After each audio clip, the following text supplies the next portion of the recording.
ఒక ప్రార్థనా పరుడు ఇంటికి, సంఘానికి, దేశానికి దీపం లాంటి వాడు.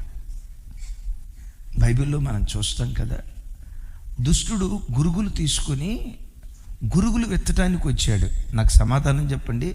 దుష్టుడు గురుగులు విత్తింది ఎప్పుడు విత్తాడు? రాత్రిపూట. అంటే రాత్రిపూట సైతాన్ గాడు వస్తాడన్న. ఆ రాత్రి ఏం జరిగింది?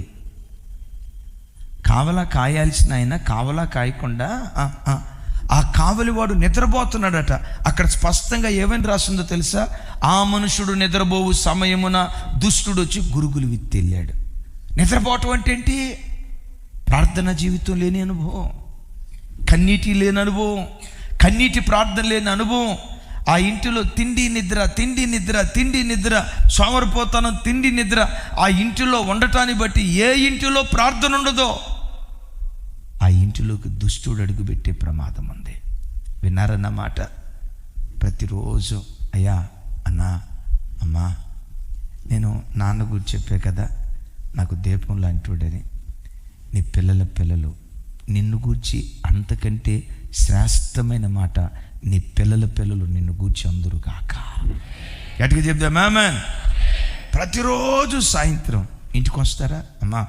ఇంటికి వస్తారా? పిల్లల దగ్గర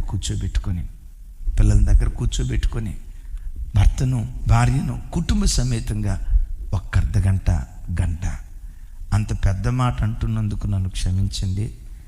నీ ఇంట్లో కుటుంబ ప్రార్థన మోగబోయింది అంటే అది నువ్వు చచ్చిన రోజు మాత్రమే అయి ఉండాలా. నీ ఇంటిలో అరుణోదయ ప్రార్థన జరగలేదు అంటే అది నువ్వు ప్రభు సన్నిధికి వెళ్ళిన దినం మాత్రమే అయి ఉండాలా. ఓపికన్నంత వరకు కాదు, ఊపిరున్నంత వరకు దేవుని సన్నిధిలో ప్రార్థిస్తూ దేవుని కృపలో సాగిపోతాం గాక. ఏమన్నా